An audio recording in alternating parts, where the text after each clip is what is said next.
Bon, bonsoir à tous. Donc ce soir, au commencement était Darwin. Alors quand on m'a posé ce sujet de conférence, je me suis dit, c'est un petit peu moqueur. Hein. Les biologistes, on lui pose plus cette question normalement. La référence est évidente. La première phrase de la Bible, au commencement, Dieu créa le ciel et la terre. Donc ce soir, je vous propose un match, s'il vous plaît. Mathieu, s'il te plaît. Un match. D'un côté, premier protagoniste, Darwin. Alors quand on le voit comme ça, vieillard, débonnaire, il n'a pas l'air très dangereux. Attention, on se méfie, ses idées sont très affûtées. Sa théorie, l'évolution, lui-même n'emploie pas ce terme, j'y reviendrai.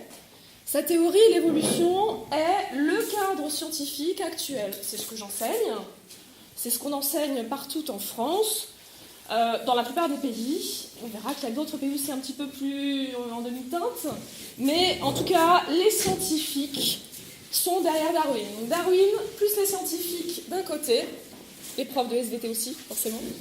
L'autre théorie, l'autre protagoniste, la Genèse, la théorie de la création, vous avez tous déjà lu cette histoire. Elle a pour elle, c'est dans la Bible. Si c'est dans la Bible, ça doit être vrai. Donc qu'est-ce que je crois ? Ce que me dit le scientifique ou ce que je lis dans la Bible. Alors, pour avancer sur cette question, je vous propose en gros trois parties. Je vais d'abord vous parler de Darwin, premier protagoniste.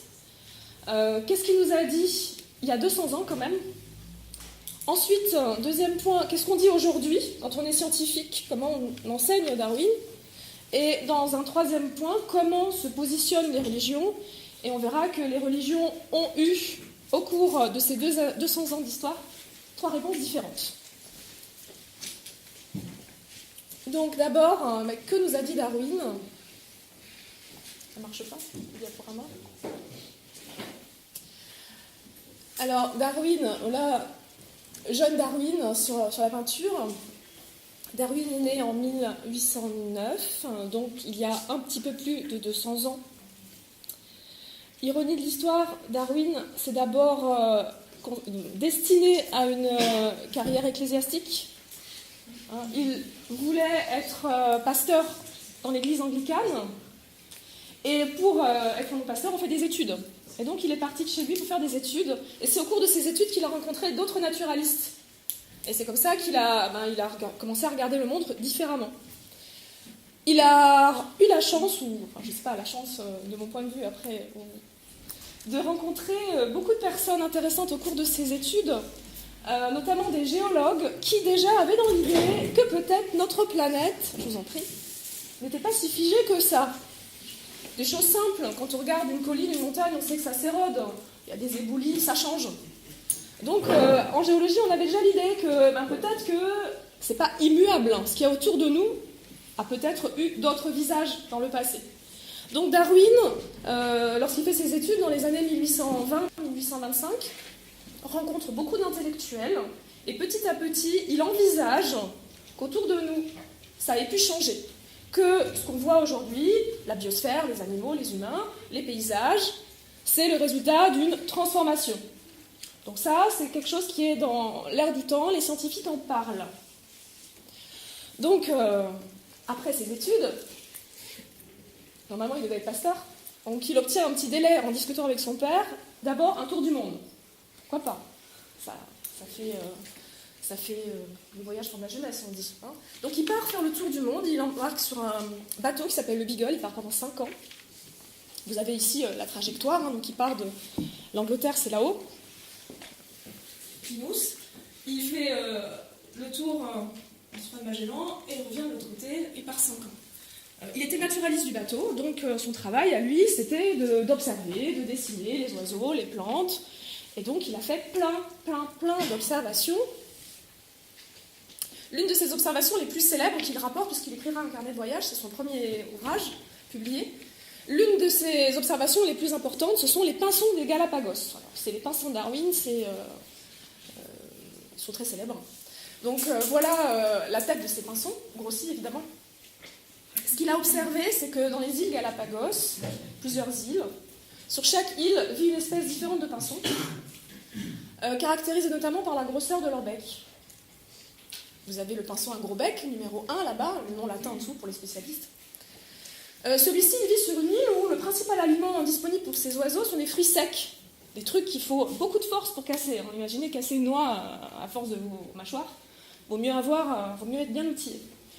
A l'inverse, le pinson numéro 4, petit bec, très fin, lui, il va vivre sur une île où les fruits secs sont peu présents et où on va plutôt trouver une alimentation à base de fleurs. Petit bec, comme une paille, on va pouvoir aller puiser le nectar au fond de la fleur. Donc voilà ce que le naturaliste observe. J'ai plein d'environnements, plusieurs îles, sur une des fruits secs, sur l'autre des fleurs, et puis les autres, bon, voilà, on pourrait multiplier les exemples. Et à chaque fois, j'ai une espèce d'oiseau qui est adapté à son milieu de vie. Est-ce un hasard? Est-ce qu'on a posé le bon oiseau sur la bonne île? Ou est-ce le résultat d'une transformation? Donc au cours de son voyage, Darwin, qui avait déjà été préparé au préalable à l'idée que la Terre aujourd'hui c'est une image, mais qu'autrefois c'était différent, il est également amené à réfléchir sur le fait qu'on est adapté à notre environnement. Lorsqu'il revient, il laisse définitivement de côté sa carrière ecclésiastique, il se consacre uniquement à la science, donc il va faire des travaux de recherche. Et en 1859, il décide, un petit peu contre son gré, à publier ce premier ouvrage, qui a fait beaucoup de bruit. Pourquoi contre son gré? Parce qu'il avait quand même peur de se faire traiter d'hérétique. Il allait écrire noir sur blanc que le monde n'a pas été créé, le monde est le résultat d'une transformation. Il a fini par écrire ce livre parce qu'il y en avait un autre scientifique qui s'appelle Dr. Wallace, qui était en train de faire le même genre de raisonnement. Puis à l'époque, les scientifiques communiquaient beaucoup, comme aujourd'hui. Alors c'est pas par Internet, c'était plus lent, c'était par des lettres, mais les scientifiques communiquaient beaucoup, et donc Darwin savait que Wallace avait le même genre d'idée que lui. Il voulait quand même être le premier. Donc d'un côté, peur d'être hérétique, de l'autre côté, j'ai quand même quelque chose à gagner, là, je vais être célèbre. Donc il a fini par écrire ce livre. Il a 50 ans lorsqu'il écrit, beaucoup plus tard que son voyage, donc ça a eu le temps de mûrir. C'est pas un hasard quand il a écrit ça. Il en est convaincu. 1859, le livre s'appelle, alors la traduction française, L'origine des espèces. Alors dans ce livre-là, c'est un véritable argumentaire. Darwin, c'est avant tout un scientifique, donc il va vouloir vous convaincre. Et sa première démonstration, c'est en utilisant des animaux domestiques. Cette chose-là, c'est une vache qui est atteinte qui porte le caractère qu'on appelle culard. Bon, c'est pas très joli comme adjectif. Ça veut dire que c'est un steak sur pattes. Regardez ses muscles fessiers, regardez ses muscles des épaules. Il y a de la viande là.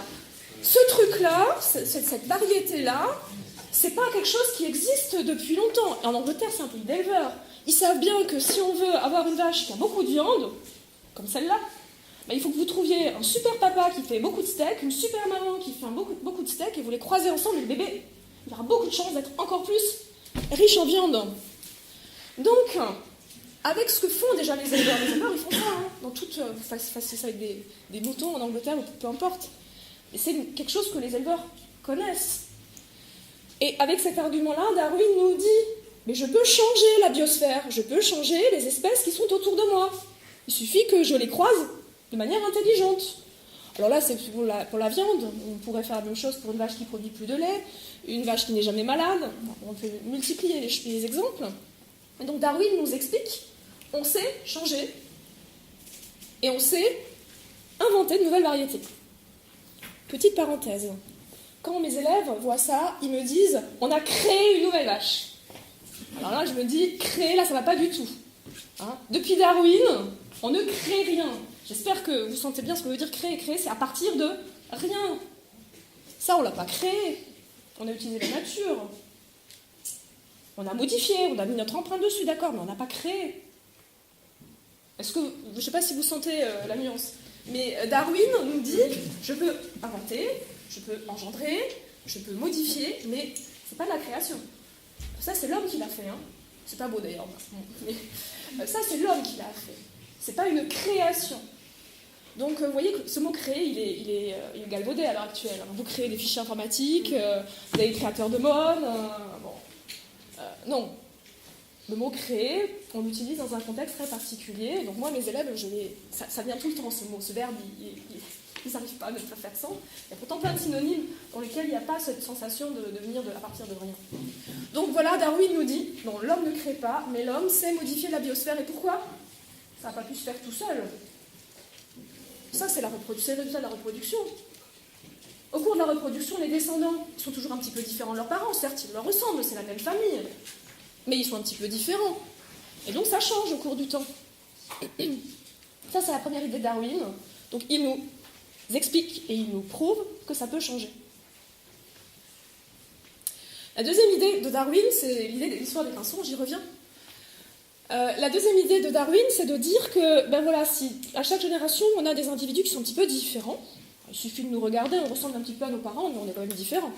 Donc à chaque génération, chez les animaux, ça doit être pareil, chez les plantes, ça doit être pareil, il y a un petit peu du différent.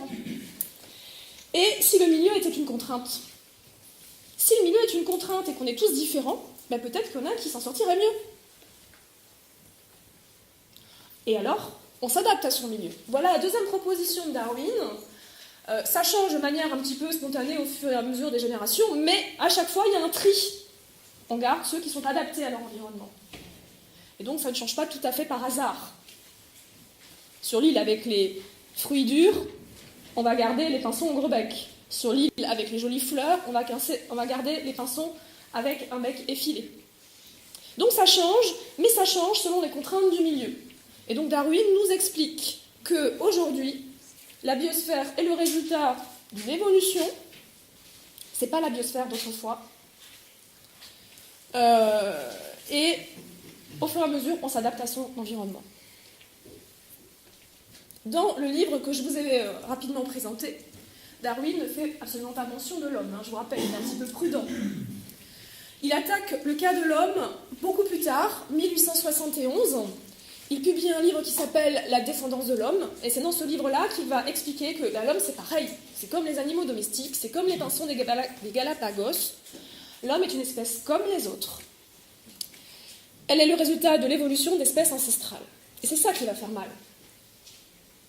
Parce que tout d'un coup, l'homme n'est plus à l'image de Dieu. Ah oui. L'homme, c'est le cousin du chimpanzé.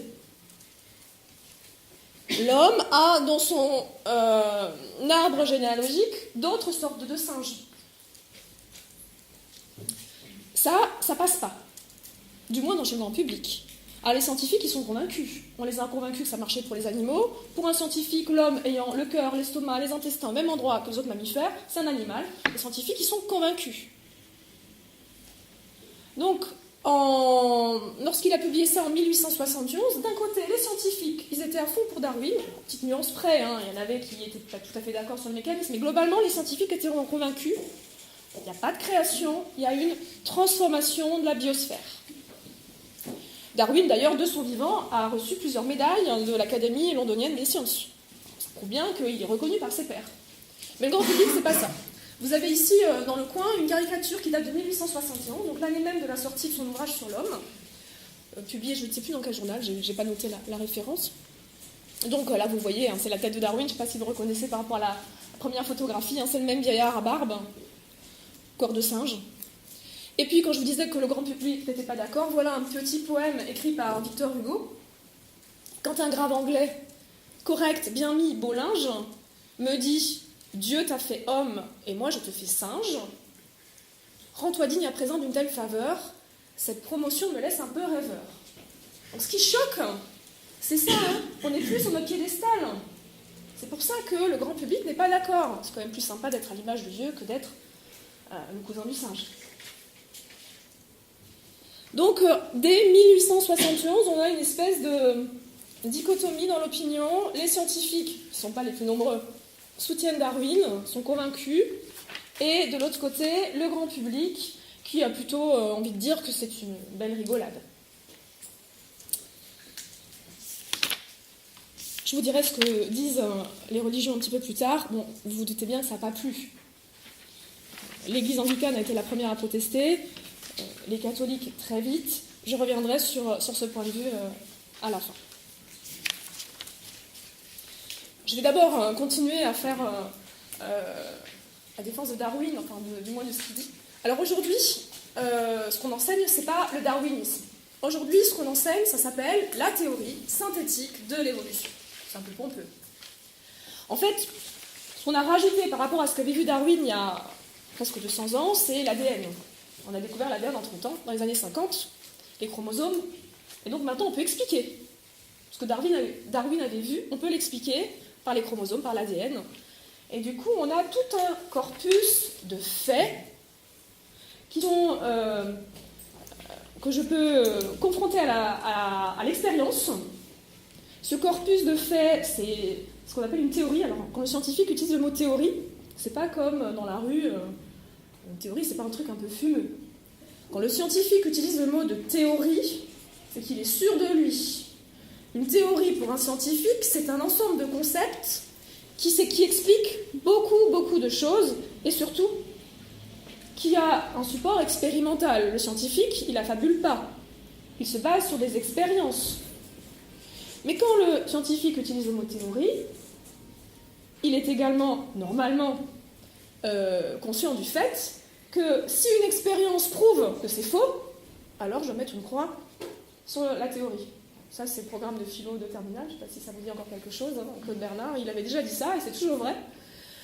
Donc, pour l'instant, c'est une théorie. Ça explique tout. Tout ce qu'on sait en biologie, ça peut s'expliquer à la lumière de l'évolution. Mais si un jour, on nous prouve que c'est pas du tout ça, là, on se remettra à réfléchir.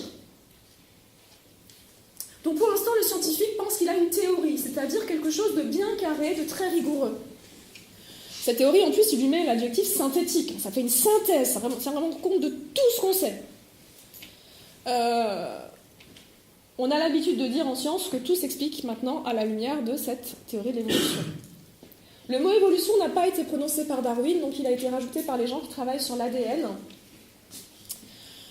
Donc à partir des années 50, 1950, on commence à parler d'évolution. Avant, on parlait simplement de transformation.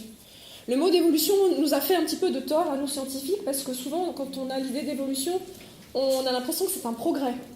Pour le scientifique, l'évolution, c'est juste une transformation. On ne va pas vers du mieux. Enfin, pas forcément, c'est peut-être le cas. Mais ça, c'est un jugement de valeur. Donc le scientifique ne va pas le faire. Hein ? Donc, Darwin et les scientifiques qui ont travaillé après lui ont un ensemble de faits qui pensent que et qui expliquent donc que la biosphère se transforme, que de génération en génération, c'est différent, et on a un support pour l'expliquer, c'est tout ce qui se passe au niveau de l'ADN. Alors là, je ne résiste pas juste au petit clin d'œil. Voilà le symbole des créationnistes. Alors, il est un petit peu compliqué ce symbole. Vous avez un poisson qui s'appelle le poisson vérité, qui mange un autre poisson qui est un poisson à pattes, qui s'appelle Darwin. Poisson à pattes, c'est un poisson qui a évolué, qui est sorti de l'eau. Hein, donc, Darwin nous dit que la vie a changé, donc un jour c'était des poissons, puis après il y a eu des amphibiens sur la Terre, donc à un moment le poisson est sorti de l'eau. Donc le poisson Darwin se fait manger par la vérité créationniste. Je trouve que ce symbole ressemble quand même drôlement à une noble hélice d'ADN, et ils n'auraient pas pu mal, à mon sens en tout cas, ils n'auraient pas pu plus mal choisir que ce symbole, parce que l'ADN c'est aussi Darwin. Bon, parenthèse refermée, c'était juste une petite remarque. Donc voilà ce que j'enseigne aujourd'hui. Et figurez-vous que j'ai aucun mal à raconter ça à mes élèves. Mes élèves me croient. Bon, souvent, c'est vrai que j'ai des grands. Hein. En classe prépa, en général, ils ne sont pas trop méchants. Mais globalement, il n'y a pas de conflit. Quand je dis ça à mes élèves, il n'y a pas de conflit.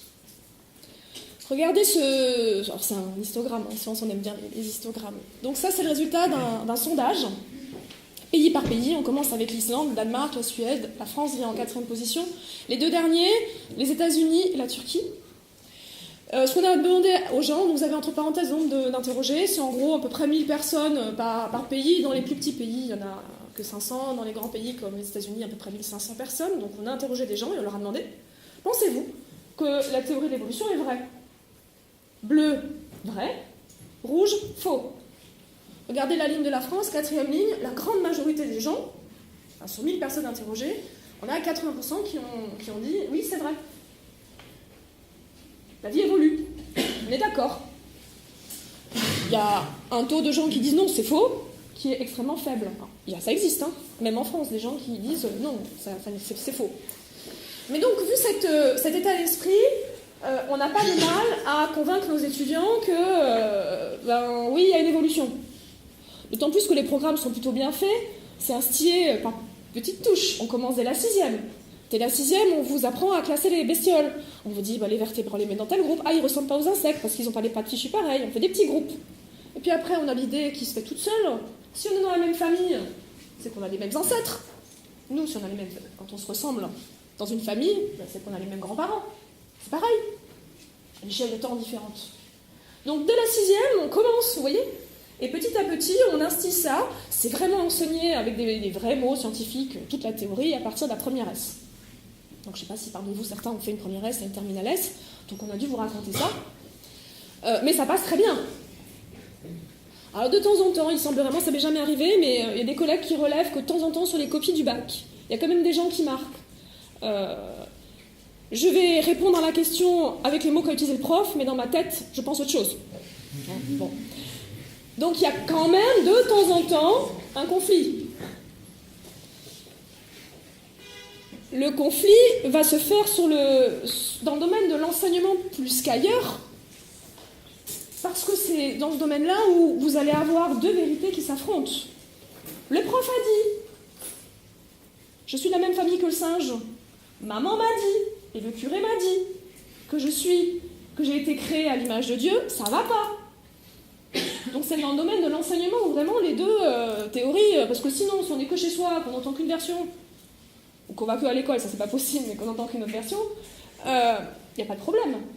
Mais on a, dans le domaine de l'enseignement, pour peu que les parents demandent « Mais qu'est-ce qu'on t'a appris aujourd'hui ?» puis qu'on lui dise ça, et puis qu'on croit que c'est pas vrai, vous voyez le conflit. Là, les parents vont se mobiliser. Hein. Donc en France, ça n'arrive pas trop, ça a pu arriver, ça arrive dans d'autres pays. Ça va dépendre du pourcentage de gens qui sont absolument persuadés que la création est une réalité scientifique.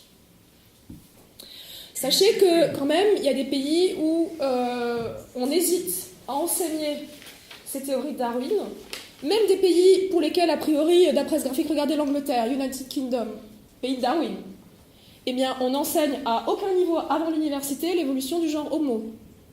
Le fait qu'il y a eu des australopithèques, par exemple, avant les hommes, c'est quelque chose qui n'est pas dit aux étudiants en Angleterre avant la fac. En France, ça a été dit, c'est dans les bouquins de vulgarisation, même pour les gamins, vous trouvez ça. Tout le monde connaît Lucie en France, première des australopithèques. Donc, voilà. Donc, il y a des pays où on ne se mouille pas trop. L'Angleterre, par exemple. Aux États-Unis, regardez aux États-Unis. Donc là, on a 50% en gros des gens qui soutiennent Darwin et 50% des gens qui disent Darwin a raconté n'importe quoi, c'est la jeunesse qui a raison. Là, on a quand même beaucoup plus de conflits. Alors, à l'heure actuelle, la loi aux États-Unis nous dit la chose suivante, on enseigne Darwin, mais uniquement dans les établissements publics. Dans les établissements privés, vous pouvez rajouter ce que vous voulez. Donc, il va y avoir en plus des programmes fédéraux et une autorisation dans les établissements privés de rajouter ce qu'on veut. Alors, donc là, tous les gens aux États-Unis, tous les étudiants n'entendent pas le même discours. On en reparle bientôt. Ah, ça s'éteint. Alors justement, en France, pas trop de conflits. Ah, y en a-t-il là ?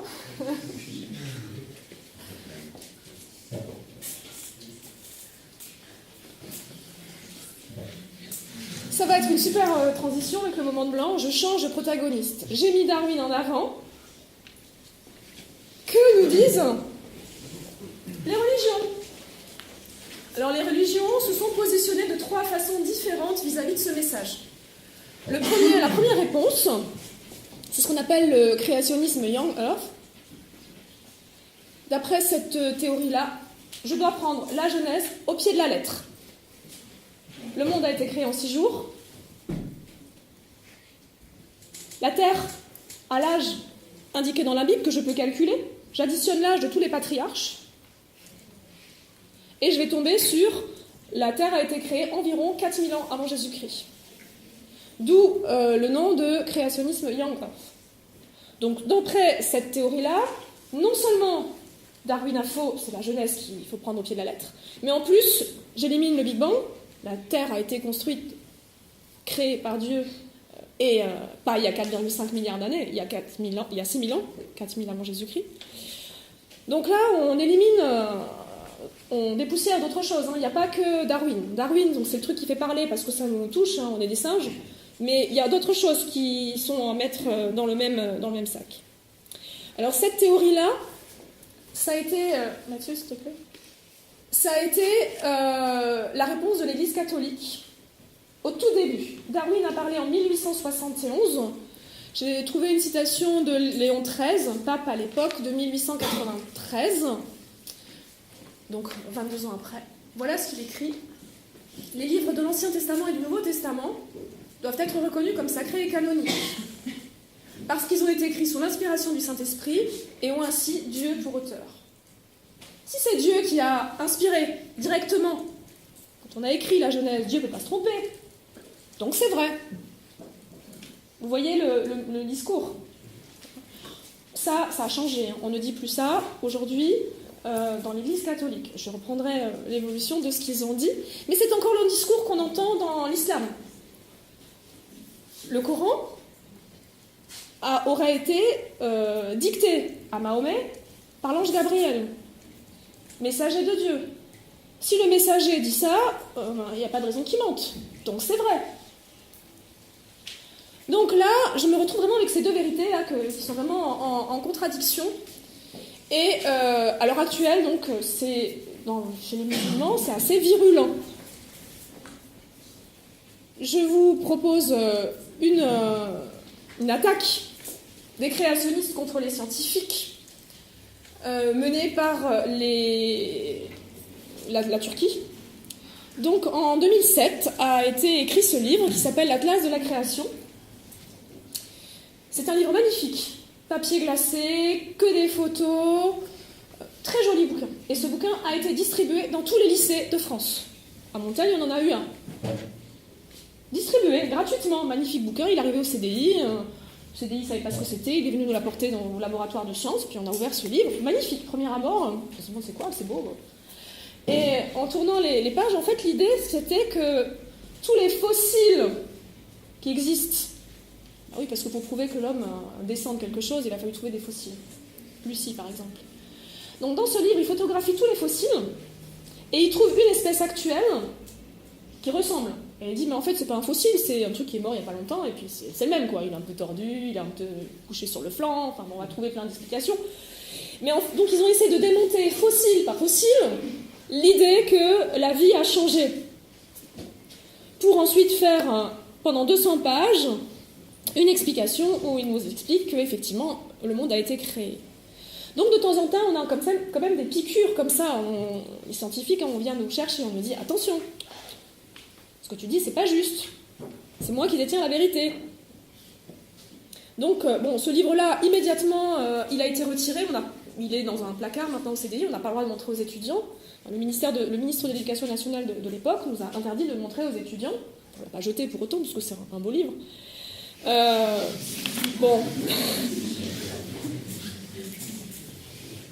Donc, il y a toujours des attaques, mais elles ne viennent pas. À l'heure actuelle, le conflit ne se situe pas entre les catholiques et les scientifiques, mais éventuellement entre les musulmans et les scientifiques, ou entre certaines communautés protestantes et les scientifiques. Voilà le cas des États-Unis. Alors, aux États-Unis, donc comme je l'ai dit tout à l'heure, normalement, on doit enseigner Darwin, mais ce n'était pas le cas en 1925. En 1925, le programme était laissé à libre appréciation des différents... comment on appelle ça, des différents États. Les différents États. Et dans les États du Sud, on avait dans le programme expressément l'interdiction d'enseigner Darwin. Il fallait enseigner la Genèse. Il y avait une ligue anti-évolution. Et dans l'État du Tennessee, il y a un jeune prof, vous avez la photo qui est là, qui s'est dit, je vais les larguer ceux-là. Et il a enseigné Darwin. Oh, juste quelques mots, hein. C'était vraiment juste pour mettre le feu aux poudres. Et il y a eu un procès. La loi fédérale interdisait d'enseigner Darwin, il a enseigné Darwin, il a été condamné. Il avait cherché. Son procès a été repris dans les années 60, et dans les années 60, les États-Unis ont décidé la chose suivante, Ne pas enseigner Darwin, enseigner la création à la place est anticonstitutionnel. Premier amendement des États-Unis, liberté d'expression, liberté de religion, et donc, en tant que prof, je n'ai pas le droit d'imposer ma religion. Depuis les années 1967, enseigner la Genèse dans un cours de sciences aux États-Unis est anticonstitutionnel. Oh, ça ne les a pas empêchés, il y a eu d'autres procès, le dernier en date, 2003. Donc voilà la première situation, créationnisme pur et dur. Deuxième possibilité, juste vite fait, juste pour vous dire que je ne suis pas la première à dire ça, voilà deux personnages qui ont quand même remis la Genèse en question il y a très très très longtemps. Origène, 3e siècle, il a travaillé à Alexandrie, c'était un grand chef religieux à l'époque, Saint Augustin, docteur de l'Église, on ne donne pas ce titre à n'importe qui. Donc ce sont des gens qui ont déjà dit, de leur temps, la Genèse est une allégorie. Voilà une citation juste d'Origène. Il a écrit « Qui serait assez stupide pour s'imaginer que Dieu a planté, à la manière d'un agriculteur, un jardin à Éden ?» Quand il nous dit qui est assez stupide, il nous cherche.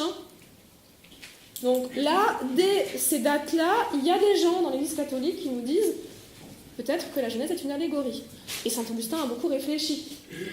S'il n'y a pas la création, si c'est différent, qu'est-ce qu'il peut y avoir à la place ? Donc, deuxième réponse des religions, Darwin a raison, mais il y a quand même une création. C'est ce qu'on appelle la création Old Earth et le dessein intelligent. Donc ce créationnisme-là valide le Big Bang, la Terre a 4,5 milliards d'années. Valide Darwin, mais positionne quand même Dieu dans l'équation. Dieu pourrait être au niveau du point zéro. Ah oui, les scientifiques ne savent pas qu'est-ce qu'il y avait avant le Big Bang. Et pourquoi le Big Bang il a commencé à ce moment-là ? Et pourquoi là ? La question du point zéro est une question à laquelle les scientifiques ne s'intéressent pas, parce qu'ils n'en ont pas les moyens pour l'instant. Et donc à cet endroit-là, j'ai un vide scientifique, pourquoi pas y mettre la main de Dieu ? Dieu s'est mis là au début et il a donné l'impulsion pour le Big Bang. Et après, ça a déroulé. D'autres créationnistes de toujours Old Earth placent Dieu dans la question de l'information, notamment l'information, l'ADN pour être humain. C'est peut-être pas un hasard si l'homme est si bien réussi.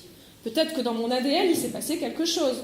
Donc au niveau de l'information, ce qui fait de moi un être humain, c'est écrit dans mon génome. Voilà un autre endroit où on pourrait mettre la main de Dieu. Ça peut être tout à fait compatible. On peut très bien croire à ça et croire à Darwin. Vous voyez bien. Seulement, en tant que prof, je n'ai pas le droit de le dire. Ici, j'ai le droit, mais pas au lycée. Au lycée, je n'ai pas le droit de dire ça. Je n'ai pas le droit de positionner Dieu dans l'équation. Je me tiens à des faits.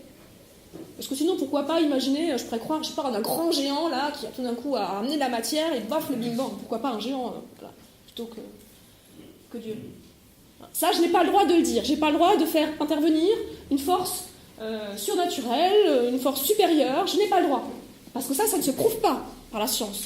Et la science, d'ailleurs, ne s'intéresse pas, ne se pose pas la question Dieu existe ou n'existe pas. Le scientifique, ce n'est pas son problème. Donc ça, c'est tout à fait compatible. Le scientifique, l'homme de foi, c'est compatible sur ce terrain-là, mais pas devant des étudiants. C'est la position actuelle de l'Église, puisque le pape François, s'il te plaît, la citation, a écrit en 2014 « Le Big Bang n'est pas contradictoire avec l'intervention créatrice de Dieu, au contraire, la nécessite. » Il existe toutefois une troisième position. C'est la position de Jean-Paul II. Alors pas lui tout seul, même s'il était pape longtemps, pas lui tout seul. Les quelques papes qui l'ont précédé et Benoît XVI qui l'a suivi, eux ont considéré que la foi, la science, deux domaines indépendants, on ne mélange pas. En 1996, Jean-Paul II se tient devant l'Académie pontificale des sciences et il reconnaît explicitement la théorie de l'évolution et il positionne l'Église sur un autre terrain, qui est le terrain de l'âme. Voilà. Les scientifiques s'intéressent au corps, le corps a peut-être évolué. Nous, hommes d'église, on s'intéresse à l'âme. D'où vient-elle, etc. C'est pas le même terrain.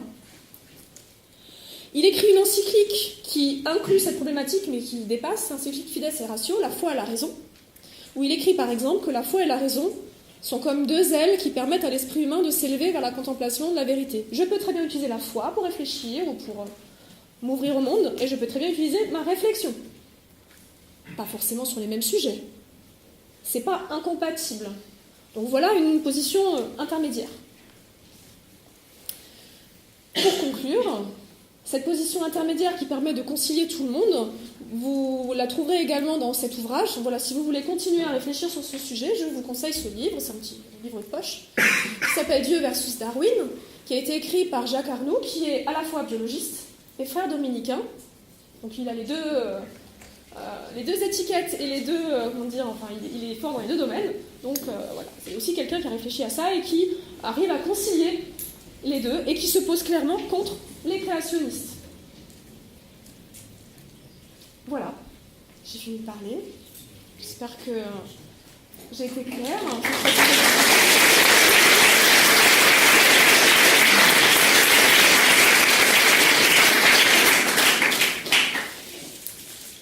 Si vous avez des questions. Oui, Alexis. Pourquoi la position du pape François diffère de celle de Saint Jean-Paul II ? Alors, le pape François nous dit que on a besoin de Dieu même pour lancer la création. Jean-Paul II ne répond pas à la question, il dit « Je ne m'occupe pas du côté matériel, la terre est arrivée, l'homme est arrivé. » Il ne se pose pas la question si Dieu a donné une impulsion. Au moins dans ce qu'il dit, il s'est peut-être posé la question, il a réfléchi. Dans ce qu'il a écrit, ce qui reste, c'est que le scientifique se pose des questions sur le monde et l'origine du monde, l'homme d'église uniquement sur l'origine de l'âme, alors que le pape François revient mettre Dieu comme point de départ du monde. Je ne sais pas si je suis claire. Mais la théorie de Saint Jean-Paul II, là, elle ne concerne que l'ADN. Parce qu'après, il y a tout ce qui est tout ce qui est biosphère, plantes, tout ça. Je vois pas comment la question de tout ce qui est évolution. Alors dans ce livre-là, dans l'encyclique, non, mais il a dit devant l'Académie pontificale des sciences qu'il reconnaît la véracité de la théorie de Darwin. Donc, voilà. Donc il laisse les scientifiques s'occuper de leur truc, ils ne s'y opposent pas. En fait, il n'y a pas de théorie différente. Parce que Jean-Paul II n'a pas de théorie, c'est d'admettre la théorie. Oui, si vous voulez, mais il se retire du débat. Il se retire du débat. Il dit que la science et la religion ne parlent pas de la même chose. On ne demandera pas aux scientifiques de démontrer si Dieu existe ou Dieu n'existe pas. J'espère qu'ils ne vont jamais le faire, parce que sinon, la foi va perdre quand même un petit peu. La théorie de Jean-Paul II, entre guillemets, c'est Non, c'est pas... Je ne veux pas froisser. Moi, je suis plus à l'aise avec la manière dont Jean-Paul II a exprimé les choses, parce que ça me permet d'être scientifique et de réfléchir spirituellement sans avoir un conflit entre les deux. Je suis plus à l'aise avec ça, mais ça, c'est ma... Voilà. Si l'homme d'église vient me dire il faut que je place Dieu là, en tant que scientifique, je ne peux pas le démontrer. Je ne peux même pas imaginer une expérience qui permettrait de le démontrer. C'est ça qui coince, parce que sinon, on a dit tout à l'heure qu'on pouvait démontrer éventuellement que c'était faux. Mais je ne peux même pas imaginer... Donc c'est plus de la science. C'est ça qui me gêne, c'est juste ça. Après, je veux bien qu'en tant qu'être humain, c'est quand même plus sympa d'être dans le dessin intelligent. On a une place, on est utile, on sait pourquoi on est là. On est dans une histoire qui a été écrite pour nous. Ça peut être rassurant. Mais ça, c'est pas le problème du scientifique. C'est tout. Pourquoi le pape François décide de... Ah ça, je ne sais pas. Je ne sais pas pourquoi à un moment ils se sont emparés de ces questions-là. Pourquoi... Alors effectivement, plusieurs fois, la science et la religion, Galilée, voilà. Donc il y a des fois où ça clash entre les deux.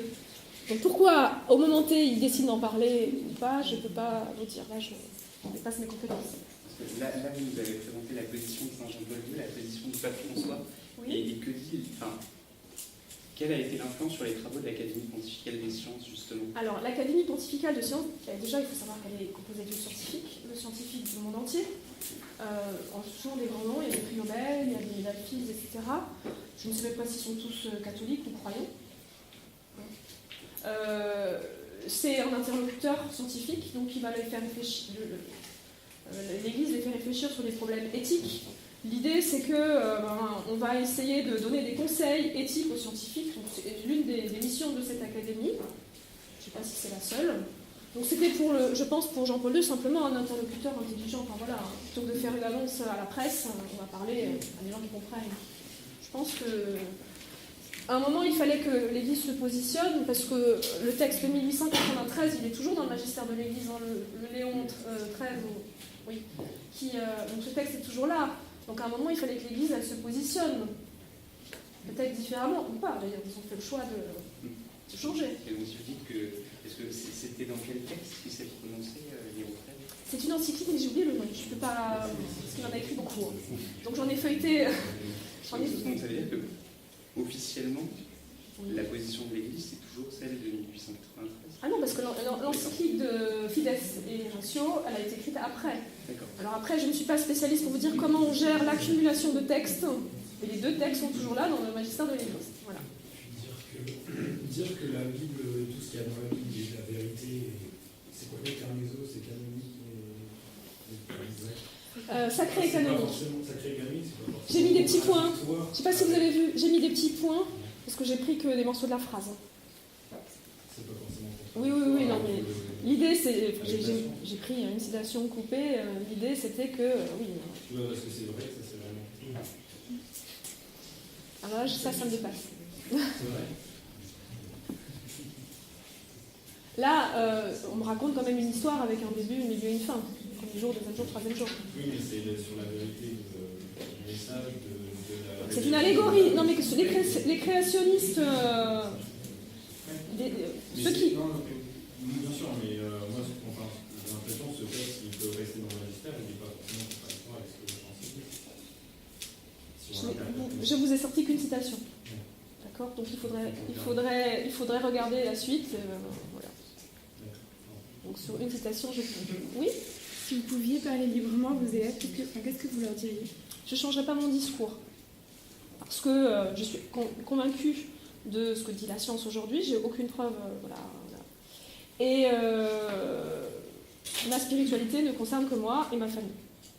C'est plus parce que je n'ai pas envie de parler de ça avec mes élèves que je n'ai pas besoin de parler de ça avec mes élèves. Maintenant, si eux viennent me poser une question, ce sera différent. Mais pas spontanément, je n'irai pas sur ce terrain-là.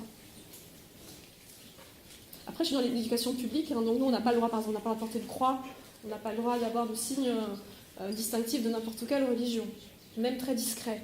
Donc, enfin, voilà, je suis aussi formée à ne pas rentrer dans ce terrain-là avec mes étudiants. Après, je ne suis pas non plus du genre à me dévoiler comme ça facilement.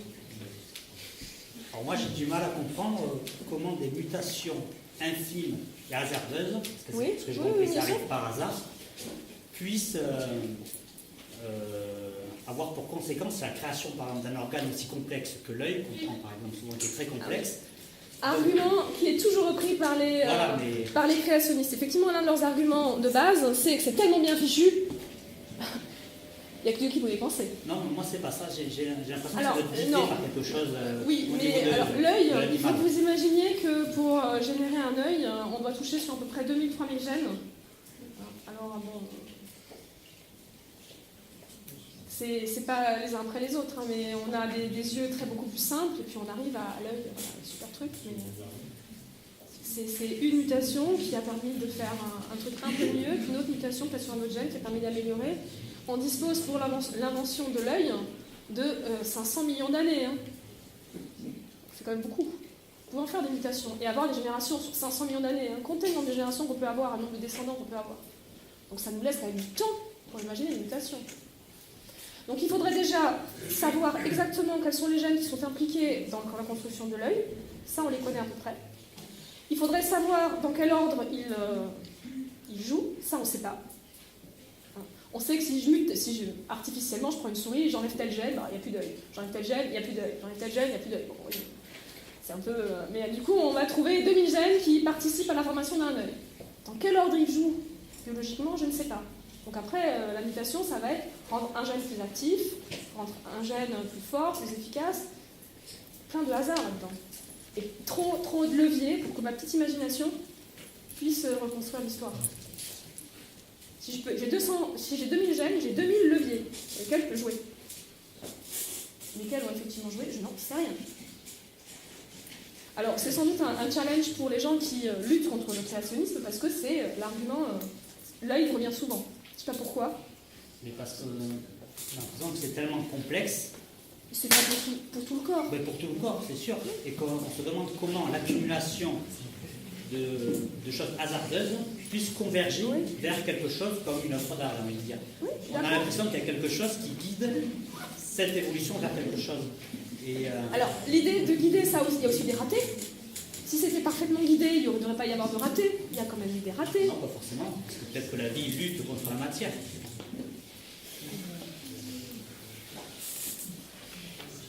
Tu sors du débat. Non, mais je pense aussi à Lamarck, dont on ne parle pas souvent. Alors, il a oui. fondu le transformisme.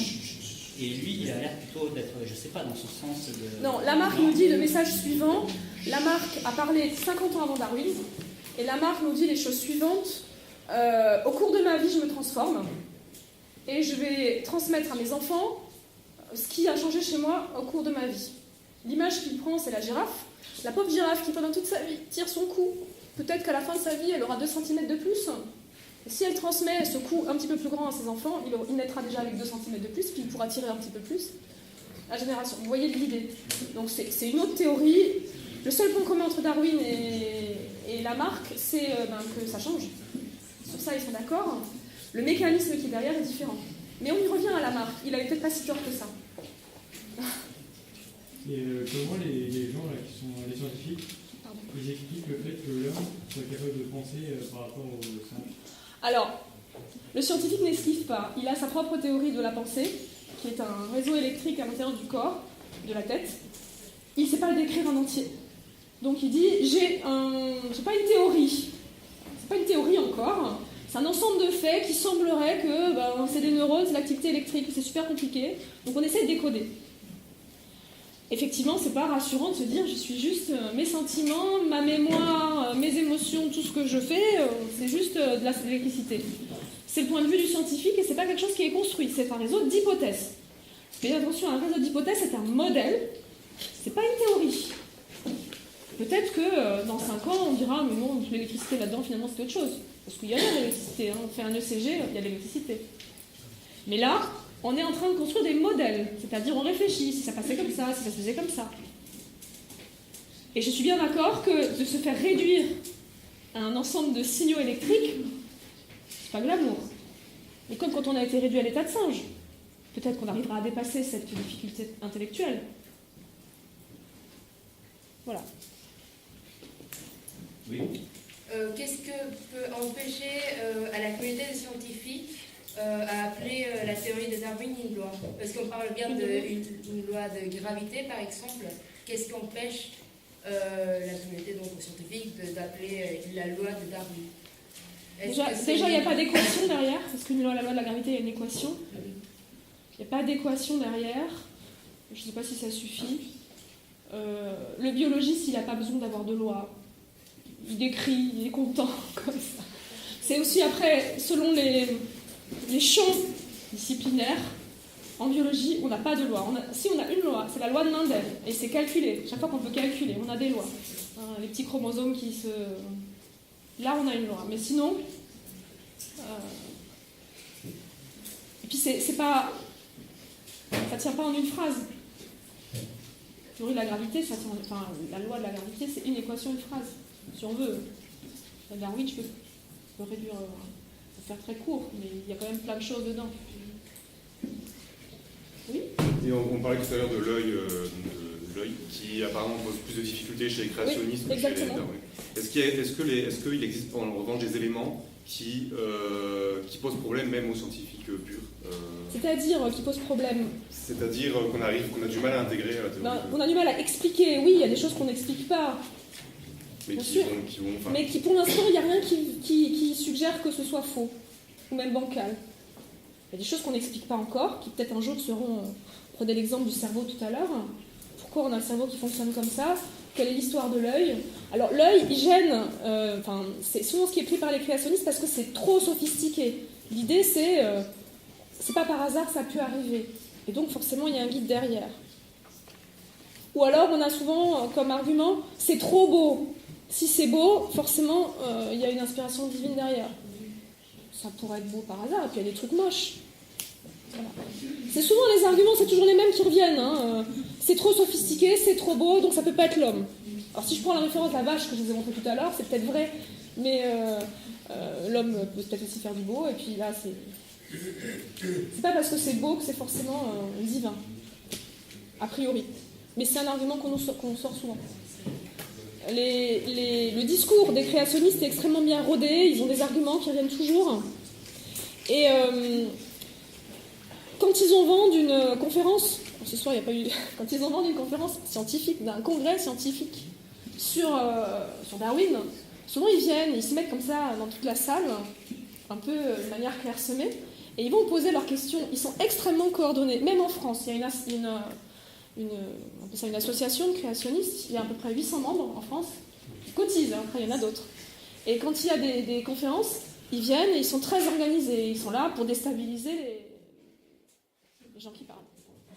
C'était pas mon cas. C'est une accusation, mais... Non, mais je ne me suis pas du tout sentie agressée, hein, pas du tout. Est-ce qu'on peut considérer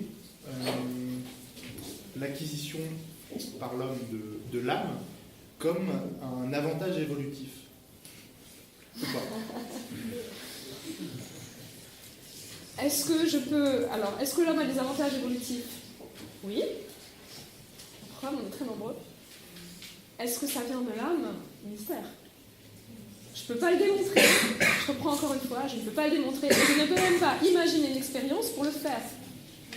L'expérience qu'il faudrait pour le faire, c'est enlever l'âme. Pouvez-vous le faire?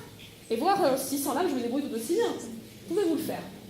Donc là, quand je ne peux pas imaginer d'expérience pour le faire, je ne suis plus dans le champ du scientifique. Et donc le scientifique, dans le champ public, lorsqu'il fait sa science, ne se pose pas cette question. Il peut tout à fait se poser la question chez lui. Oui? Pour rebondir sur la question, scientifiquement, l'âme, c'est une n'a aucune... Oui, même enfin, pas. Même pas parce que je ne peux pas la définir scientifiquement. Je ne peux pas trouver un moyen de prouver qu'elle est là, de la marquer, ne serait-ce que pour vérifier avec ou sans âme. C'est quelque chose que le scientifique n'a aucun outil pour imaginer que c'est là. Mais imaginez qu'un jour je vous prouve qu'il y a une âme. Imaginez. Est-ce que vous ne seriez pas plus heureux maintenant quand vous y croyez sans preuve? Si je vous prouve tout, où est la foi? C'est une autre question.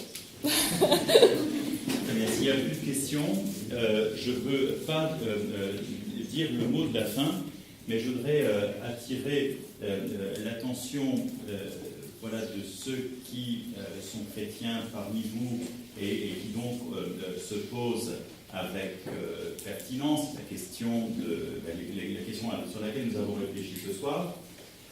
J'attire votre attention sur le fait qu'il faut continuer à travailler. C'est-à-dire qu'il faut essayer de ne pas se positionner sur je vais essayer d'expliquer, sur en fait une forme de fidéisme. Un fidéisme qui soit un fidéisme scientifique, où en définitive la science explique absolument tout et j'ai foi en elle, parce que c'est un rationalisme pur et strict, rigoureux, méthodique, etc. On peut y croire, il a sa légitimité, mais attention, quand on pense l'homme et quand on pense l'homme et Dieu, immanquablement, le domaine de définition, le domaine de réflexion sort un peu du strict cadre scientifique tel que nous le connaissons et tel que les sciences modernes le définissent. Il faut faire attention aussi à un autre dogmatisme, celui du créationnisme, qui est lui aussi une forme de fidéisme. C'est-à-dire une vision statique du donné révélé qui n'est absolument pas de tradition chrétienne.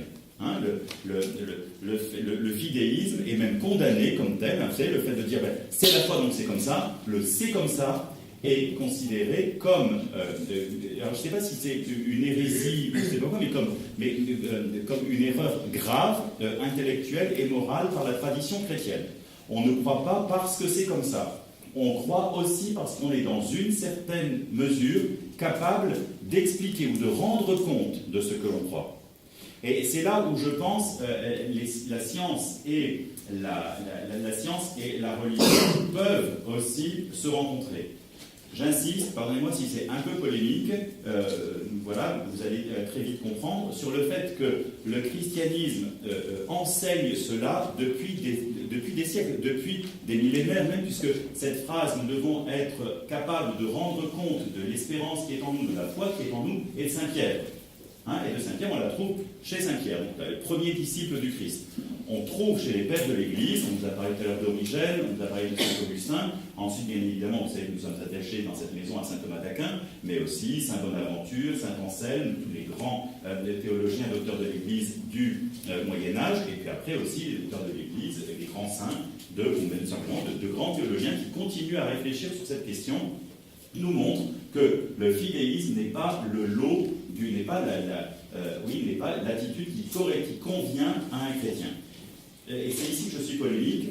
Je pense que toutes les religions n'affirment pas cela aujourd'hui. Hein. Il y a notamment chez certains musulmans, comme chez certains chrétiens d'ailleurs, hein, voilà, des veines fidéistes qui ne rendent pas, qui n'honorent pas les démarches scientifiques, les démarches de réflexion qui peuvent parfois ne pas nous plaire et nous heurter. Hein, quand on dit, là, moi je dis ça comme ça, et puis Dieu, je ne sais pas, oh là là, le chrétien peut se dire, ah mon Dieu, quelle horreur, enfin c'est un blasphème, etc. Non, c'est pas un blasphème, c'est un domaine de définition qu'on a essayé de définir, justement, de circonscrire, et dans ce domaine, eh bien voilà, on voit ça dans le microscope. Après, autour du microscope, il peut y avoir d'autres éléments. Eh bien, je vous invite vraiment que vous soyez du côté, enfin, si ça doit être comme ça, mais je pense que c'est un petit peu des revers, là c'est le prêtre qui parle aussi, hein, les deux revers d'une même médaille. Il y a l'aspect, de la création tel qu'on peut le voir, et puis l'aspect de la création sur laquelle on peut réfléchir quant à ses causes. Ces causes qui ne sont pas nécessairement ces causes matérielles, mais qui peuvent être aussi non pas ces causes seulement physiques, mais aussi ces causes métaphysiques. Et ça, c'est le mot, normalement, qui devrait faire s'endormir tout le monde. Parce qu'on a l'impression que qui dit métaphysique dit gros flanc. Enfin, vous voyez, la métaphysique serait comme une espèce de jelly qui tombe, vous voyez, la jelly rouge ou verte, vous voyez, qui tombe du 5e étage. Voilà, et dans la tête. Donc, le problème, c'est que la métaphysique, et bien même par les esprits les plus scientifiques, comme celui d'Aristote par exemple, eh bien, la métaphysique est une discipline de l'intelligence que nous devons essayer aussi de continuer à connaître et si possible à travailler. Hein. Je parle à des étudiants, vos études vont, grâce à Dieu, dans plein de directions possibles. Essayons aussi de les unifier.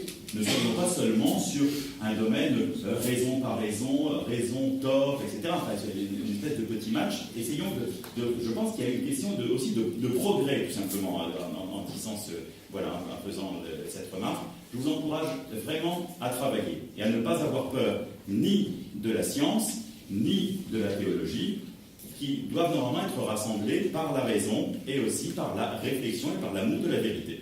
Hein, je pense qu'il y a ici une unité, et encore une fois, je vous remercie, mesdames, pour nous avoir bien aidés à réfléchir dans ce sens-là, et j'espère que ça nous servira d'appel pour aller plus loin. Je me permets aussi de vous présenter le livre d'un autre dominicain, le cardinal Schönborn, que vous connaissez peut-être, de réputation, l'archevêque de Vienne.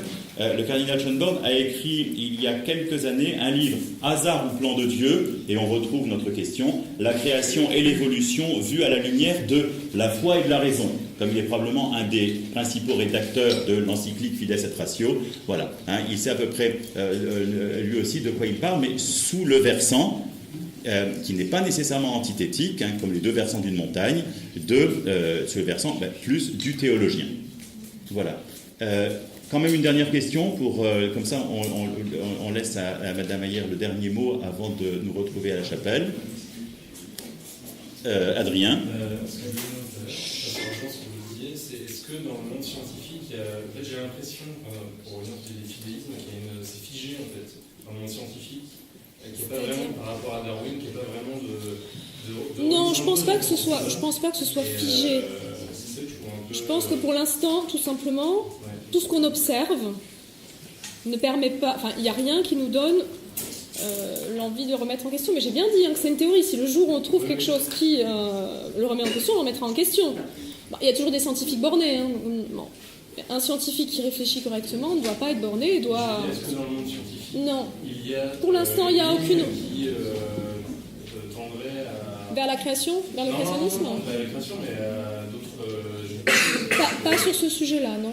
Sur l'idée que l'ADN, il y a des mutations au hasard, que on s'adapte à notre environnement, que la biosphère change. Ça, pour l'instant. Par déduction, il y a la loi quasiment, et ce qui ne rentre pas dans la loi est mis à la poubelle. Ah, effectivement, ce qu'on ne sait pas expliquer est quelquefois mis de côté. Je n'ai pas connaissance de faits qui dérangent à ce jour. Il vaut mieux que je dise comme ça, parce que c'est vrai que si quelqu'un a trouvé quelque chose qui dérange, souvent, tant qu'on ne sait pas l'expliquer, on le garde un peu sous le coude. C'est possible, non ? C'est très humain comme petit mais humain comme attitude. Mais voilà, je n'ai pas connaissance de choses qui... Dans l'autre sens, ça a été fait aussi. Hein. Il y a des gens qui voulaient tellement convaincre que Darwin avait raison qu'ils ont fait des faux. En Angleterre, ils ont fait un faux crâne, tête d'homme, mandibule de singe. On a dit voilà, c'est qu'il y avait entre le singe et nous. Ils ont mis du temps à trouver que c'était faux. Hein. Ils ont dû dater au carbone 14 et 2 moitiés pour voir que ça n'avait pas le même âge. Donc, le scientifique peut être petit, c'est vrai. Après, en général, il y a beaucoup de scientifiques et normalement, le défaut de l'un devrait être corrigé par les autres. Et est-ce que justement Lamarck reviendrait Alors oui, Lamarck revient un petit peu parce qu'on a trouvé que certains caractères acquis, notamment le stress, alors chez les souris, figurez-vous que si je stresse un papa souris avant qu'il soit un papa, eh bien ces petits vont être plus stressés à la naissance que les autres et ils vont garder ça dans toute leur vie. Alors, ça se mesure, on fait galoper des souris dans des labyrinthes et on peut mesurer s'ils sont stressés, pas stressés. Ceux qui ont tendance à jeter contre les murs, on considère qu'ils sont stressés. Et donc il semblerait que le stress soit transmissible par les spermatozoïdes. Et ça, c'est vraiment un caractère acquis. Je suis devenue stressée au cours de ma vie, je l'ai transmis à mes enfants. Bon, alors, petit conseil du scientifique, soyez zen. Donc voilà, il y a un petit peu peut-être de caractères acquis qui sont transmis. Un peu.